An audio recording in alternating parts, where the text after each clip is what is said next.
मेरे क्लास में एक बार फिर से आपका स्वागत है। आज हम कोल जनजाति के बारे में बात करेंगे। कोल जनजाति भारत की सबसे प्राचीनतम जनजातियों में से एक जनजाति है और ये मध्य प्रदेश की तीसरी सबसे बड़ी अनुसूचित जनजाति मानी जाती है। कोल जनजाति कोलेरियन या मुंडा समूह में इनको रखा जाता है, जो कि बहुत ही ज्यादा एक आदिम समूह जो है वो माना जाता है। मध्य प्रदेश में अगर हम देखें तो मध्य प्रदेश में कोल जनजातियों की कुल जनसंख्या 11.67 लाख 11.67 लाख है, जो मध्य प्रदेश की कुल जनसंख्या का 7.6% है। प्रजाति के आधार पर इसे प्रोटो ऑस्ट्रेलाइट प्रजाति का इसे माना जाता है। मैंने आपको पहले भी बताया था कि प्रजाति किसे कहते हैं, तो मैंने आपको बताया था कि प्रजाति दरअसल यदि शारीरिक संरचनाओं के आधार पर, शारीरिक संरचना के आधार पर किसी मानव समूह को किसी वर्ग में वर्गीकृत किया जा सके तो उसे हम एक प्रजाति कहते हैं। इस तरह से जो है अपने आप में ये कोल जनजाति जो है वो प्रोटो ऑस्ट्रेलाइट प्रजाति के जो है माने जाते हैं।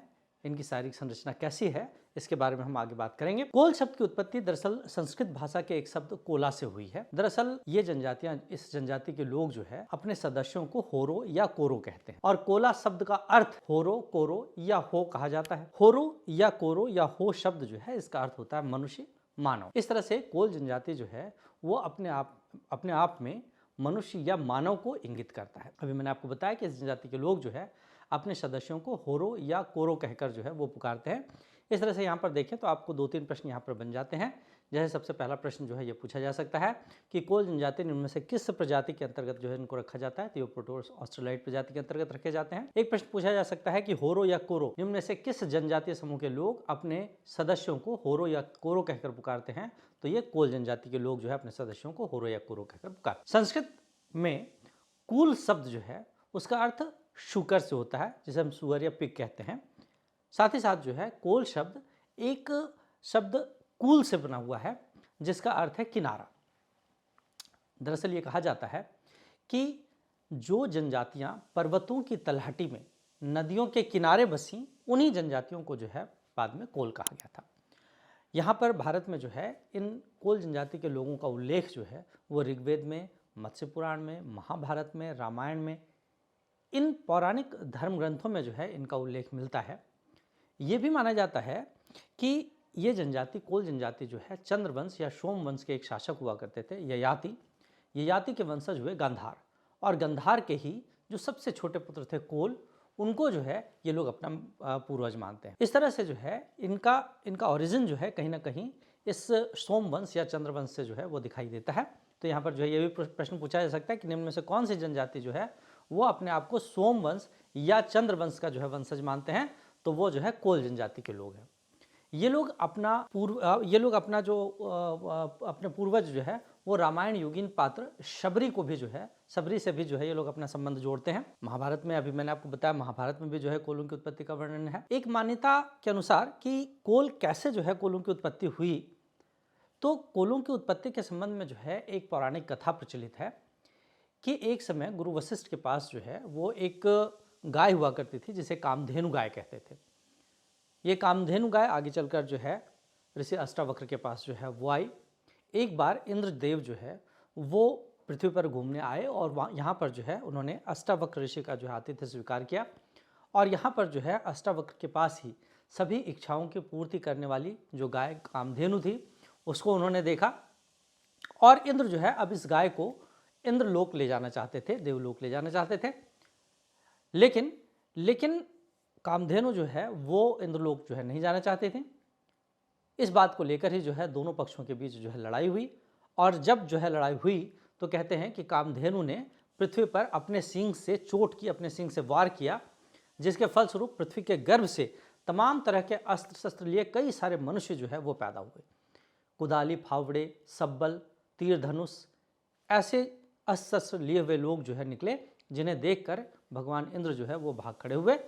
मान्यता के अनुसार जो लोग कुदाली लेकर पैदा हुए वो कोल बने, जो तीर धनुष लेकर आए वो मुंडा कहलाए, इसी तरह से जिनके हाथों में शब्बल था वो शबर कहलाए। इस तरह से जो है कोलों की उत्पत्ति जो है वो कही जाती है। एक अन्य मान्यता के अनुसार कोल आदिवासियों का जन्म अन्य तमाम जातियों के साथ राजा वेन के शरीर से हुआ था, जो स्वयं पृथ्वी के पुत्र माने जाते हैं। अभी अगर हम हड़प्पा सभ्यता या मोहनजोदड़ो की सभ्यता की बात करें तो उस समय हड़प्पा या मोहनजोदड़ो की सभ्यता से जो अस्थि कंकाल मिले हैं, जो अस्थि पंजर मिले हैं, उनमें कोल, मुंडा मुख मुद्रा वाले मानव जो है उनके अवशेष भी प्राप्त हुए। अर्थात कोल और मुंडा मुख मुद्रा, अभी वर्तमान में जो कोल और मुंडा जनजातियां हैं, इनकी जिस तरह की जो है काया है, इनकी जिस तरह की मुख मुद्रा है, उस तरह के मानव के अवशेष जो है वो मोहनजोदड़ो और हड़प्पा की सभ्यता से या हड़प्पा की खुदाई से जो है प्राप्त हुए हैं। तो ये थोड़ी सी जो है कोल जनजाति के बारे में जो है जो सामान्य बातें थी, इनकी उत्पत्ति कैसे हुई है ना, ये सारी बातें जो है हम लोगों ने की। यहाँ पर जो है कोल जनजाति के पुरुष और स्त्रियों के बारे में जो है उनका चित्र जो है वो यहाँ पर जो है आपको दिख रहा होगा। इसी तरह से जो है कोल महिला है यहाँ पर जो है एक पूरा का पूरा कोल परिवार जो है वो दिखाई दे रहा है। यहाँ कोल बच्चे जो है और महिलाएं जो है वो इस तरह से पीछे जो है इनकी झोपड़ी भी दिखाई दे रही है। अब हम लोग जरा कोल जनजाति के भौगोलिक वितरण के बारे में बात करते हैं। कोल जनजाति जो है वो कहाँ कहाँ कोल जनजातियों का जो है निवास है। देखिए मध्य प्रदेश में जो है कोल जनजाति का निवास मूल रूप से जो है इनका निवास स्थान जो है रीवा जिले का कुराली क्षेत्र जो है माना जाता है। रीवा जिले में जो है कुराली क्षेत्र और कुराली के साथ ही साथ जो है फरेंदा, दो जो है यहाँ पर ये रीवा जिला जो है, यहाँ आपको रीवा जिला दिखाई देगा। रीवा में ही कुराली और फरेंदा, ये दो बहुत महत्वपूर्ण क्षेत्र हैं जहां इनका मूल निवास स्थान माना जाता है। मुख्य रूप से जो है कुराली जो है, प्रश्न में कई बार पूछा गया है कि इनमें से किस जनजाति का मूल निवास स्थान कुराली है, तो ये जो है कोल जनजाति का मूल निवास स्थान जो है कुराली है। रीवा के अलावा जो है अगर हम देखें तो यहाँ पर जो है आपको सतना, इधर सीधी, यहाँ सिंगरौली, उमरिया, शहडोल, अनूपपुर, जबलपुर, ये सारे क्षेत्र जो है कोल जनजाति के निवास स्थल या कोल जनजाति के जो है निवास माने जाते हैं इन जिलों में। तो यहाँ पर जो है प्रश्न पूछा जा सकता है जिनमें से किन जिलों में जो है कोल जनजाति पाई जाती है, किन जिलों में कोल जनजाति नहीं पाई जाती है, इस तरह से प्रश्न जो है वो पूछा जा सकता है। तो ये पूरे के पूरे क्षेत्र जो है कोल जनजाति के निवास स्थल जो है वो माने जाते हैं। कोल जनजाति जो है इन जिलों में जो है पाई जाती है। अब हम लोग कोल जनजाति की शारीरिक बनावट के बारे में बात करें। अभी मैंने आपको बताया था कि यदि शारीरिक बनावट या शारीरिक संरचना के आधार पर किसी मानव समूह को एक वर्ग में वर्गीकृत किया जा सके तो उस वर्ग को ही हम जो है प्रजाति के नाम से जानते हैं। और इस आधार पर जो है कोल जनजाति को प्रोटो ऑस्ट्रेलाइट प्रजाति का माना जाता है। कोल जनजाति की शारीरिक संरचना कैसी होती है, तो कोल जनजाति के लोगों का रंग जो है काला होता है, कद मध्यम, चेहरा चौड़ा, आंखें काली, नाक चपटी, होठ मोटे होते हैं, माथा उभरा हुआ होता है और बाल काले होते हैं। तो ये जो है कुछ इनकी शारीरिक संरचना थी। अब उपजातियां और गोत्र की बात करते हैं। देखिए मैक्स मुलर साहब ने जो है कोल जनजातियों को कोलेरियन कहा। और कोल जनजाति के प्रमुख उपजातियों में अगर हम देखें तो इनकी प्रमुख उपजातियां जो है रोतिया, रोतेला, दशहरा, ठाकुरिया, कगवारिया, मडनडा, कठौतिया, मवासी, सेवटेजा, मिंज, भड़लिया, इस तरह के कई सारी जो है इनकी उपजातियां हैं। मैंने यहाँ पर जो है इतनी उपजातियां इसलिए लिख दी हैं नोट्स में, इसलिए जो है मैंने बना दिया है क्योंकि अब चूँकि यूनिट 10 जो है वो पूरी तरह से जनजातियों की यूनिट है और इसमें से 10 से 15 प्रश्न आने की संभावना है, तो कुछ गहराई में आपको अध्ययन करना पड़ेगा। यदि प्रश्न में आ जाता है कि भड़लिया निम्न में से जो है किस जनजाति की उपजाति है और अगर हमने नहीं पढ़ा तो ये हमारे लिए जो है वो एक ड्रॉबैक होगा और हम वो प्रश्न नहीं कर पाएंगे। तो इसीलिए जो है थोड़ी गहराई में जो है अब भी हमें अध्ययन करने की आवश्यकता है। तो ये इनकी जो है इतनी उपजातियां हैं और इस जनजाति की जो है 22 उपशाखाएं भी मानी गई हैं। 6 जून 2011 को, ये एक महत्वपूर्ण प्रश्न यहाँ से बन सकता है कि 6 जून 2011 को राज्य स्तरीय कोल विकास अभिकरण का गठन किया गया और ये कोल विकास अभिकरण जो है वो क्या काम करेगा, तो कोल जनजाति के लिए आर्थिक, सामाजिक और जो इनके राजनीतिक विकास का मार्ग जो है वो प्रशस्त करने का कार्य जो है वो ये राज्य स्तरीय कोल विकास अभिकरण का जो है वो करना है। अब इनकी बोली या भाषा जो है अगर देखें तो देखिए अधिकांशतः जो है इनकी बोली जो है मूल रूप से ये जनजातियां जो है मुंडा समूह की भाषा बोलती थी। लेकिन अब क्या हुआ कि जिस क्षेत्र में ये लोग निवास कर रहे हैं अर्थात बघेलखंड का पूरा क्षेत्र, रीवा, सतना, सीधी, ये पूरा का पूरा क्षेत्र जो है बघेलखंड का क्षेत्र है और इसीलिए बघेलखंड क्षेत्र में जो बोली बघेली बोली बोली जाती है उस बघेली बोली के साथ ये मुंडा भाषा के मुंडा समूह की जो भाषाएं हैं उनमें जो है कुछ विकृति उत्पन्न हुई और उसके कारण कुछ अलग अलग जो है वो बघेली भाषाएं जो है वो वहाँ पे बोलना शुरू कर दिया कोल लोगों ने। सतना में अगर हम देखें, सतना में जो है वो बुंदेली मिश्रित बघेली बोली जाती है। इसी तरह से सीधी में जो है भोजपुरी मिश्रित बोली जाती है। रीवा में ये लोग जो है मूल बघेली भाषा बोलते हैं। रीवा जहाँ पर जो है जो इनका मूल निवास स्थान है कुरेलिया फरेंदा, वहाँ पर ये लोग जो है मूल बघेली भाषा बोलते हैं। इसके अतिरिक्त शहडोल और मंडला में जो है छत्तीसगढ़ी मिश्रित जो है वो बोली जाती है। तो इस तरह से जो है इनकी बोली जो है वो मूल रूप से तो देखें तो मुंडा समूह की जो भाषाएं होती हैं उनके साथ जो है बघेली को मिश्रित करने के बाद जो बना वो भाषाएं जो है दरअसल ये लोग बोलते हैं।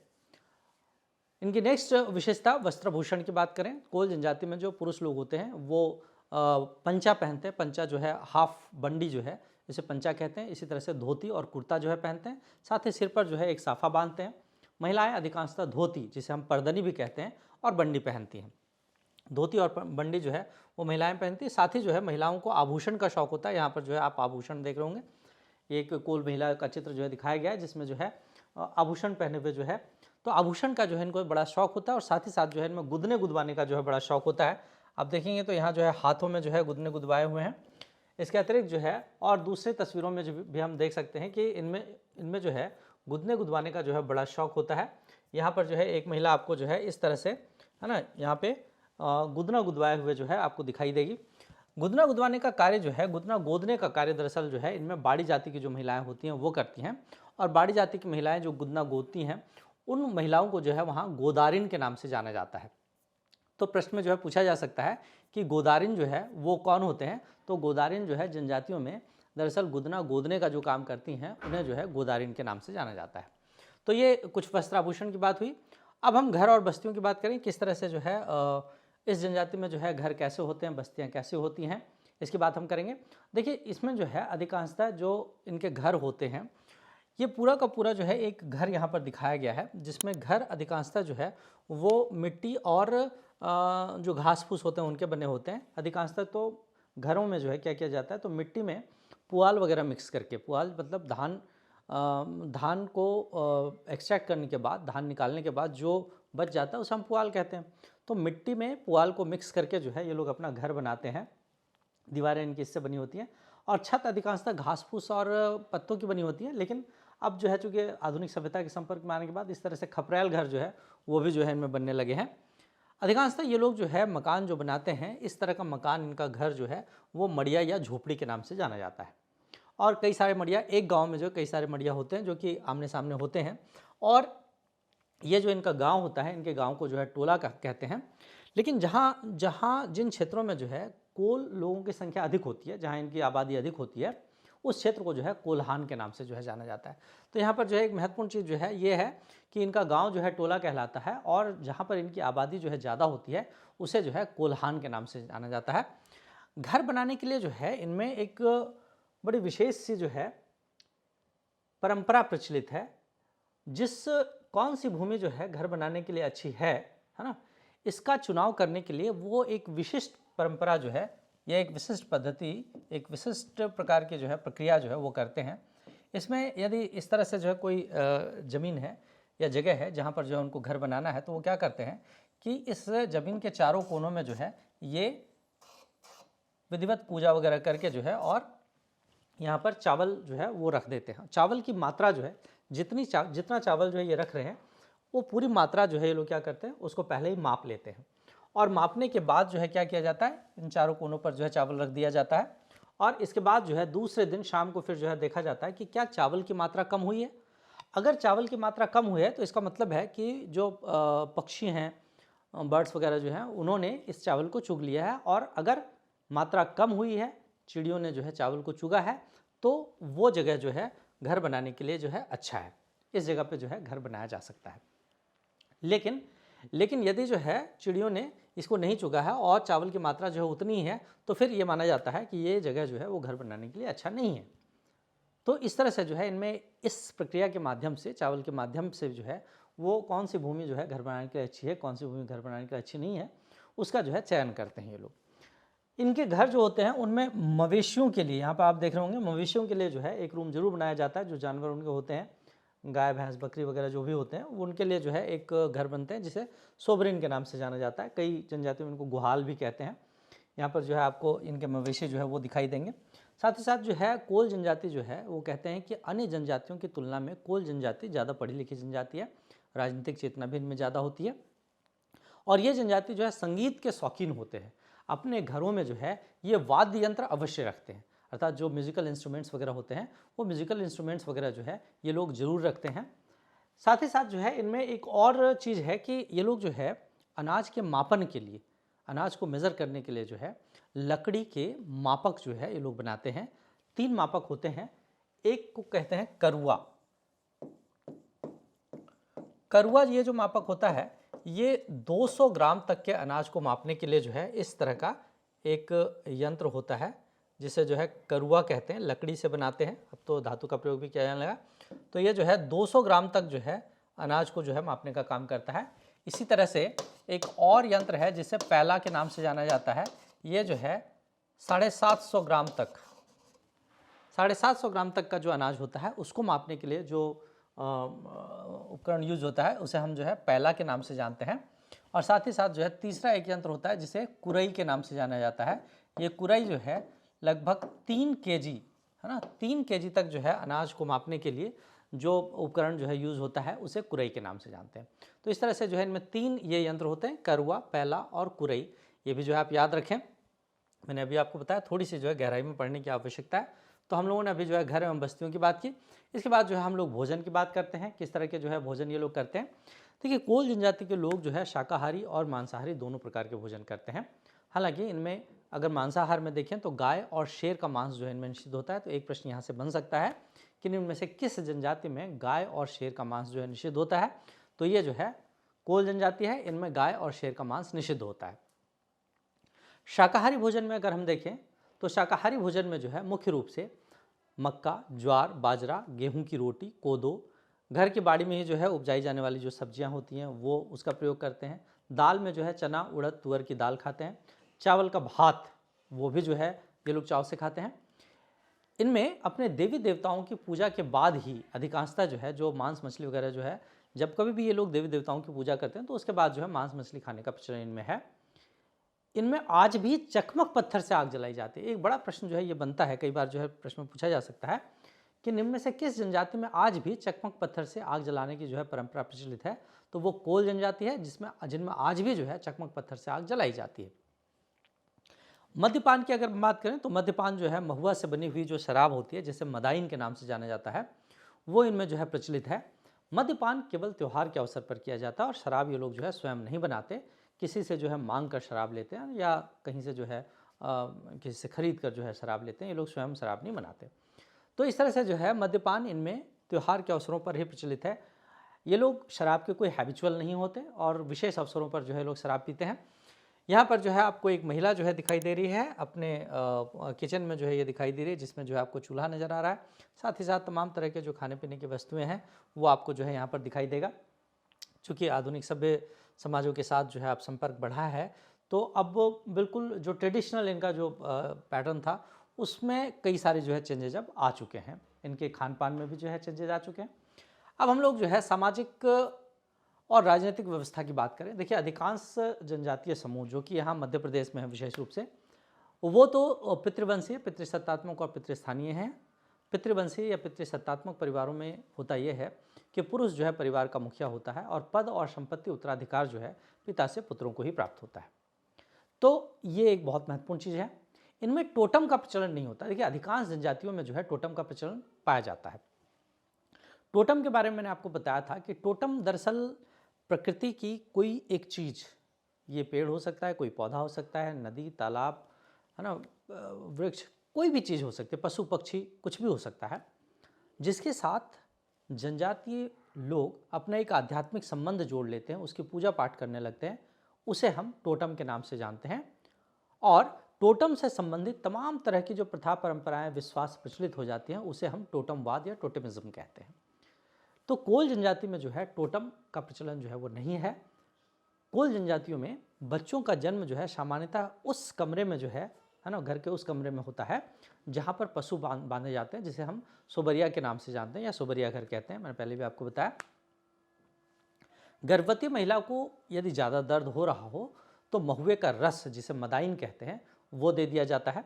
जन्म के 12वें दिन जो है वो एक संस्कार किया जाता है जिसे बरहमा कहते हैं। और बरहमा के अवसर पर जो है महिलाएं सोहर गीत गाती हैं और कोल दह का नृत्य करती हैं। कोल दह का नृत्य जो है कोल जनजातियों का सबसे महत्वपूर्ण नृत्य है। कोल, कोल का मतलब कोल जो जनजाति हैं वो, और दहका, दहका का मतलब बिल्कुल पूरे उत्साह के साथ दहक कर किया जाने वाला नृत्य है ना, इसको कोल दहका नृत्य कहते हैं। कोल जनजातियों के सामाजिक जीवन में अगर हम बात करें तो इनके सामाजिक जीवन में इनके गांव अर्थात टोला का सर्वोच्च अधिकारी जो है मुखिया होता है। मुखिया को यहाँ पर जो है चौधरी भी कहा जाता है, मुखिया को महतो भी कहते हैं, मुखिया को गौरिया भी कहते हैं। तो ये प्रश्न भी जो है यहाँ से पूछा जा सकता है कि इनमें से किस जनजाति में टोला के या गांव के जो मुखिया होता है उसे महतो या गौरिया कहते हैं। तो ये कोल जनजाति में। मुखिया का चुनाव जो है सभी लोग मिलकर करते हैं, सर्वसम्मति से करते हैं। इसके अतिरिक्त कुछ अन्य पदाधिकारी भी इनमें होते हैं, जैसे बरुआ। बरुआ जो है ये कोलों का धार्मिक नेता होता है, और बरुआ पे जो है देवी देवता के भाव आते हैं। दरअसल कई जगहों पर जो है जैसे देवी की सवारी आती हैं, तो ऐसे ही जो है वहाँ पर जो ये बरुआ होता है उसके ऊपर जो है वो देवी की सवारी आती हैं। तो यहाँ पर जो है एक महत्वपूर्ण जो है धार्मिक नेता हुआ ये बरुआ, जिसमें देवी देवता के भाव आते हैं। इनमें ओझा या पंडा, ओझा या पंडा भी होता है, जिसे भुईहर के नाम से जानते हैं। ये ओझा या पंडा जो है जड़ी बूटी, तंत्र मंत्र, जादू टोना, पूजा पाठ, तमाम तरह के जो धार्मिक चीज़ें होती हैं वो सब जो है करने का काम जो है ये भुईहर करता है। तो ये भी एक महत्वपूर्ण चीज़ है। एक और जो है व्यक्ति होता है जिसे निवतिहा कहते हैं। निवतिहा वो व्यक्ति होता है जो गांव में तमाम जो अवसर होते हैं, विशेष अवसर होते हैं, जैसे पर्व त्यौहार हों या किसी के यहाँ कुछ मांगलिक कार्य हो रहे हों, तो वो उस समय जो है बुलावा देने का कार्य, निमंत्रण देने का कार्य दरअसल जो है वो निवतिहा करता है। न्योता शब्द से जो है निवतिहा बना है। न्योता मतलब निमंत्रण देना, आमंत्रण देना। कोल जनजातियों में जो है साक्षरता का प्रतिशत जो है वो अन्य जनजातियों की अपेक्षा ज़्यादा है। साथ ही साथ जो है इनमें अधिक राजनीतिक चेतना भी पाई जाती है। कोल जनजातियों की जो पंचायत होती है, इस पंचायत को हम गोहिया कहते हैं। गोहिया में 5 पंच होते हैं। ये बहुत महत्वपूर्ण प्रश्न है, कई बार पूछा गया है कि इनमें से किस जनजाति की पंचायत को गोहिया कहा जाता है। तो कोल जनजाति की पंचायत को गोहिया कहा जाता है, जिसमें कुल मिलाकर 5 पंच होते हैं। इनमें एक और परंपरा है कि जब गोहिया के द्वारा किसी व्यक्ति को पनिशमेंट दिया जाता है, दंड दिया जाता है, तो इसे कोदई भाजी, इसे कोदई भाजी के नाम से जाना जाता है। ये भी एक महत्वपूर्ण चीज़ है, इसे भी जो है आप याद रखें कि कोदई भाजी किसे कहते हैं। तो पंचायत के द्वारा दिए जाने वाले दंड को कोदई भाजी कहते हैं। और किस जनजाति में प्रचलित है, तो ये जो है कोल जनजाति में प्रचलित है। अब हम विवाह, पुनर्विवाह और इनमें विवाह विच्छेद वगैरह की जो परंपरा है उनकी हम लोग बात कर लें। देखिए, कोल जनजाति में विवाह जो है वो समगोत्रीय विवाह नहीं होता। अधिकांश जनजातियों में हमने देखा कि समगोत्रीय विवाह जो है अधिकांश जनजातियों में वर्जित है। तो इनमें भी जो है समगोत्रीय विवाह नहीं होता। विवाह की अपनी जो है विशिष्ट प्रथा परंपराएं में पाई जाते हैं। विवाह तय करने के लिए लड़के वालों को ही पहल करनी पड़ती है। अधिकांश जनजातियों में हमने देखा था लड़के वाले ही जो है विवाह के लिए पहल करते हैं। और इनमें विवाह का प्रस्ताव जो है वो फूफा के द्वारा, दरअसल जो माध्यम होता है, बीच में जो है जो व्यक्ति होता है जो लड़की वालों और लड़के वालों दोनों को जानता है, तो उसके माध्यम से जो है लड़की के घर वालों के बीच के पास जो है वो एक विवाह प्रस्ताव पहुंचाया जाता है। विवाह तय हो जाए, पक्का होने पर जो है एक कार्यक्रम किया जाता है जिसे गोड़ धोबा कहते हैं। गोड़ का मतलब पाँव, पैर, है ना, और धोबा का मतलब धोना। तो गोड़ या पैर धोने का कार्य जो है वो वहाँ पर किया जाता है। ये एक परंपरा होती है जिसे गोड़ धोबा कहते हैं। इसमें लड़की पक्ष द्वारा लड़के पक्ष के सदस्यों के पैर धोए जाते हैं और उसके बाद सभी लोग जो है भोजन वगैरह करते हैं। इनमें भी जिस तरह से अन्य जनजातियों में हमने देखा था कि वधू मूल्य या वधूधन जो है वो प्रचलित था, इसी तरह से जो है इनमें भी वधू मूल्य का प्रचलन है। इनमें वधू मूल्य का निर्धारण मंगनी से पहले, मंगनी मतलब जो एंगेजमेंट होती है, तो एंगेजमेंट से पहले जो है दोनों पक्षों के सहमति के आधार पर जो है इनमें मूल्य, वधू मूल्य जो है वो होता है, तय होता है। इनमें वधू मूल्य के तय करने की प्रक्रिया को या वधू मूल्य को जो है हथनैना कहते हैं। तो यहाँ पर यह भी प्रश्न पूछा जा सकता है कि हथनैना वधू मूल्य जो है किस जनजाति में प्रचलित है, तो ये जो है कोल जनजाति में प्रचलित है। उसके बाद जो है तमाम तरह की जो छोटी मोटी रस्में होती हैं, जिनमें जो है मंडप छाजन, साथ ही साथ जो है मायन पूजा, मातृकी पूजा, माटी मंगल, तेल चढ़ाने की जो रस्म होती है, परछन, जनवासा, ये सब, द्वार पूजा, ओली भराई, ये सारी जो संस्कार होते हैं वो सब किए जाते हैं। पहले ये संस्कार जो है बिना पंडितों के संपन्न किए जाते थे, लेकिन अभी वर्तमान में जो है अगर देखें तो पंडितों की भूमिका जो है वो इसमें शुरू हो गई है। विवाह की रस्म जो है वो अधिकांशतः उस जनजाति के जो है जो बुजुर्ग व्यक्ति होते हैं उन्हीं के द्वारा जो है विवाह की रस्म जो है वो पूरे किए जाते हैं। इस तरह से ये जो सामान्य विवाह है, सामान्य विवाह के अतिरिक्त जो है और भी कई सारे विवाह, जैसे इनमें विनिमय विवाह या सेवा विवाह भी पाया जाता है। विनिमय या एक्सचेंज विवाह जो है वो क्या हुआ, तो एक्सचेंज मैरिज जो है वो ये होता है कि एक परिवार की लड़की और दूसरे परिवार का लड़का, दूसरे परिवार की लड़की और पहले परिवार का लड़का, इनके बीच आपस में जो है एक्सचेंज हो जाता है।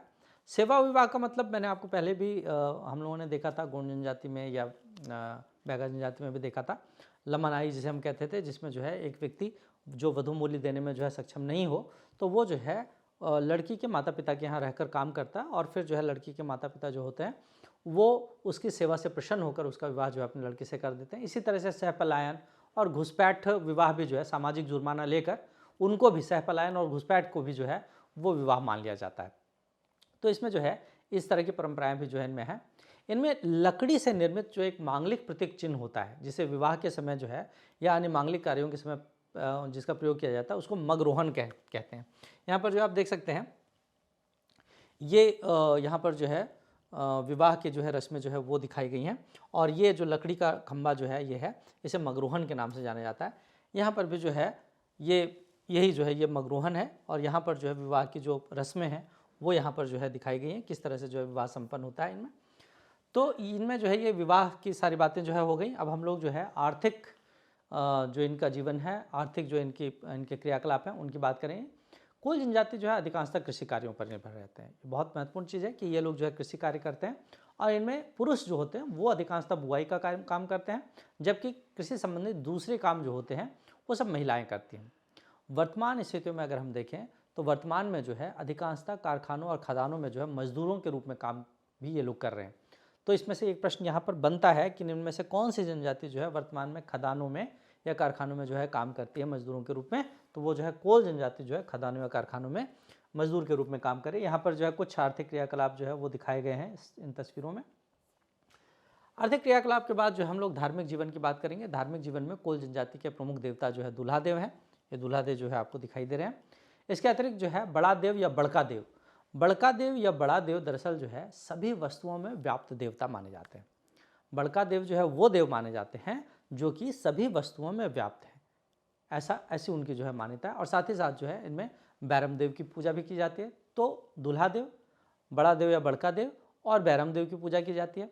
इनमें जो है अन्य विशिष्ट देवी देवताओं में ठाकुर देव की पूजा की जाती है। ठाकुर देव कौन है? तो ठाकुर देव जो है वो ग्राम देवता है या ग्राम के रक्षक जो है वो ठाकुर देव होते हैं। ठाकुर देव के साथ ही ठकुराइन माई, ज्वालामुखी माई, बाघेश्वर देव, घासी घमासान, दरअसल कोलों के जो पूर्वज हैं उनकी पूजा जो है इस घासी घमासान के रूप में जो है की जाती है। सन्यासी देव, सन्यासी देव वो हैं जो गांव के बाहर पेड़ के नीचे निवास करने वाले देवता हैं। ये गांव की बीमारियों से रक्षा करने वाले जो है देवता माने जाते हैं। और भैरू बाबा भी जो है इनके बहुत महत्वपूर्ण देवता हैं। ये लोग जो है हिंदू देवी देवताओं की भी पूजा करते हैं। हिंदू देवताओं में सूर्य, चंद्रमा, इंद्र, वायु, गंगा, जमुना, इन सब की जो उपासना की जाती है। साथ ही साथ जो है इनमें हिंदू पर्व त्योहार, दिवाली, दशहरा, इन सब का प्रचलन भी जो है इनमें पाया जाता है ना। तो यहाँ पर जो है आपको ये दूल्हा देव दिखाई दे रहे हैं। इसके अतिरिक्त जो है ये एक घर दिखाई दे रहा है जिसमें जो है इन्होंने अपने देवी देवताओं की तस्वीरें जो है वो लगा रखी हैं। यहाँ पर जो है आपको हिंदू देवता भी दिखाई देंगे। यहाँ जो है उनके अपने देवता जो है वो दिखाई देंगे। तो इस तरह से जो है ये पूरा का पूरा जो है एक घर की दीवार है। घर की दीवारों में जो है ताखा इस तरह से बना देते हैं और वहाँ पर जो है ये पूरा का पूरा जो है इनमें तस्वीरें जो है वो रखी जाती है। धार्मिक जीवन के बाद जो है हम मृत्यु संस्कार की बात करते हैं। कोल जनजाति में जो है मृत्यु के पश्चात शवों को जलाने, दफनाने और जल दाग देने 3 परंपराएं जो है इनमें प्रचलित हैं। सबसे पहले तो जो बच्चे होते हैं या कम उम्र के अविवाहित लोग जो होते हैं उनमें उनकी जब मृत्यु होती है तो दफनाने की परंपरा प्रचलित है। उनमें जो है दफनाया जाता है। जबकि जो विवाहित होते हैं या बड़े बुजुर्ग सम्मानित लोग जो होते हैं, वो स्त्री पुरुष जो होते हैं, उनका जो है अग्निदाह संस्कार किया जाता है। और अगर किसी व्यक्ति की मृत्यु किसी रोग के कारण हुई, यहाँ पे एक साइंटिफिक चीज़ जो है वो है कि अगर किसी व्यक्ति की मृत्यु जो है किसी रोग के कारण हुई है तो उसका अग्निदाह संस्कार ही किया जाता है। क्यों? क्योंकि अगर बीमारी के कारण हुई है तो निश्चित रूप से जो है किसी तरह के जर्म्स वगैरह जरूर होंगे और इसलिए जो है उन जर्म्स को ख़त्म करने का एक तरीका जो है जलाना होता है। तो उनका जो है अग्निदाह संस्कार जरूर किया जाता है। तो इस तरह से उनमें भी जो चीज़ें हैं वो बहुत ही साइंटिफिकली जो है वो बेस्ड हैं। ऐसा नहीं है कि किसी भी तरह से जो है कोई भी परंपरा जो है वो अपना रहे हों। उनकी परंपराओं के पीछे भी जो है कुछ ना कुछ वैज्ञानिक कारण, कुछ ना कुछ वैज्ञानिक मान्यताएं ही हैं। तो इस तरह से अगर किसी की मृत्यु जो है रोग के कारण हुई है तो फिर जो है अग्निदाह संस्कार जो है वो किया जाता है। कुछ विशेष क्षेत्रों में जो है जल दाग देने की भी परंपरा है। मृत्यु के तीसरे दिन जो है चिता से राख फूल वगैरह उठाए जाते हैं, जैसे पास की नदी में या गंगा जी में, जैसा हम लोगों में भी जो है प्रचलन है, तो वो उसमें जो है विसर्जित किया जाता है। साथ ही फिर जो है घर की शुद्धिकरण का कार्य किया जाता है। घर का शुद्धिकरण जो है वो 10वें दिन पर किया जाता है। और इस दिन जो है तमाम पुरुष जो होते हैं वो सिर के बाल जो है वो मुंडवाते हैं और मृतक के घर जो है भोजन किया जाता है। इसे दशे कहा जाता है। दशे मतलब 10वां जो होता है। अपने यहाँ भी जो है जो हिंदू धर्म है उसमें भी जो है यही परंपरा प्रचलित है। 10वें दिन ही जो है वो सिर वगैरह जो है मुड़ाया जाता है। इस जनजाति में मृत्यु भोज या दशे जो है बहुत अनिवार्य होता है। अधिकांशतः सभी हिंदू धर्म में जो है अगर देखा जाए तो ये बहुत महत्वपूर्ण होता है। मृत्यु भोज के लिए जो है समाज के सभी लोग जो है अनाज देकर मृतक परिवार को सहयोग देते हैं। ये बहुत महत्वपूर्ण चीज़ है। अर्थात उस मृतक के परिवार के लोगों के ऊपर जो है किसी तरह का बर्डन ना हो, है ना, जो आर्थिक बर्डन है वो ना हो, उसके लिए समाज के लोग जो है वो अनाज देते हैं और मृतक परिवार जो है उसको सहयोग देने का कार्य करते हैं। तो इस तरह से जो है इनमें ये एक परंपरा भी है। नृत्य जो है इनमें, ये नृत्य जो है वो कुछ दिखाया गया है इन तस्वीरों में। मुख्य रूप से जो इनमें नृत्य है वो तो कोल दहका ही है। कोल दहका जो है वो अपने आप में जो है बहुत महत्वपूर्ण नृत्य है। मैंने अभी आपको बताया कि कोल जनजाति है और दहका का मतलब क्या है, तो बहुत उत्साहपूर्वक जो है किया जाने वाला नृत्य जो है कोल दहका कहलाता है। ये नृत्य कोल दहका नृत्य जो है अपने मुख मुद्रा और हस्तचलन के लिए प्रसिद्ध है। इसके अलावा जो है दो तलिया नृत्य, नारड़ी, केहरा नृत्य, ये सब भी जो है इनमें प्रचलित है। कुछ लोकगीत भी जो है इनमें प्रचलित हैं। लोकगीतों में जो है अगर हम देखें तो सोहर गीत, दादर गीत, महिलाओं के द्वारा जो है सामान्य अवसरों पर जो है जो गीत गाया जाता है उसे जो है दादर गीत कहा जाता है। सोहर गीत मैंने अभी आपको बताया था कि जब जो है मांगलिक कार्य होते हैं, विशेष रूप से जो है बच्चों का जन्म वगैरह होता है, तो उस समय जो है ये सोहर गीत गाया जाता है। इसके अतिरिक्त नवरात्रि के अवसर पर जो है गीत गाया जाता है, जिसे अगत कहते हैं। हिदली, कजली, टप्पा, जनवासा, जनवासा भी जो है एक गीत होता है। दरअसल बारात जब जो है आती है और जनवासे में रुकती है, तो उस समय जो है दूल्हे को खाने के लिए मनाने के लिए, मतलब वो खाना नहीं खा रहा, भोजन नहीं कर रहा है, तो भोजन करने के लिए जो है महिलाएं जनवासे में पहुंचती हैं और उसको जो है गीत गाकर जो है मनाती हैं। तो इस तरह की परंपरा जो है उनमें प्रचलित है, जो जनवासा गीत के नाम से जिसे जाना जाता है। तो इनमें जो है इस तरह से जो है ये लोकगीत वगैरह जो है वो प्रचलित होते हैं। तो ये सारी चीज़ें जो है कोल जनजाति की विशेषताओं के बारे में जो है आज हम लोगों ने बात की। इसके बाद हम लोगों में जो भी जनजातियों का जो है पूरा अध्ययन जो हम कर रहे हैं, उसमें एक महत्वपूर्ण जनजाति और कोरकू जनजाति है। कोरकू जनजाति के बाद छोटी मोटी जो है कुछ जनजातियाँ, जिनमें अगरिया है, पारदी हैं, कुछ और जनजातियाँ जो हैं, उनके बारे में जो है हम एक क्लास में जो है वो उनके बारे में पूरा का पूरा पढ़ लेंगे। और साथ ही साथ अब हम लोग जो है ऑब्जेक्टिव टाइप क्वेश्चन जो MCQs हैं उसकी बात भी हम लोग करेंगे कि MCQs जो है वो हम ज़रूर करें। MCQs कैसे करते हैं, क्या उसकी प्रक्रिया क्या होनी चाहिए, है ना, उसके बारे में भी जो है मैं आगे की वीडियोज़ में जो उस पर बात करेंगे। तो आज की क्लास में इतना ही। अगर आपको मेरी क्लास पसंद आ रही है तो प्लीज़ इस चैनल को सब्सक्राइब करें, शेयर करें, लाइक करें, कमेंट भी ज़रूर करें। कमेंट्स बहुत महत्वपूर्ण होते हैं। कमेंट से जो एंगेजमेंट होता है उसकी वजह से जो है चैनल को ग्रो करने में जो है मदद मिलती है। तो आई होप कि आपको क्लास पसंद आ रही है। तो आज के लिए इतना ही। मिलते हैं एक और बहुत ही बेहतर से क्लास में। थैंक यू, धन्यवाद।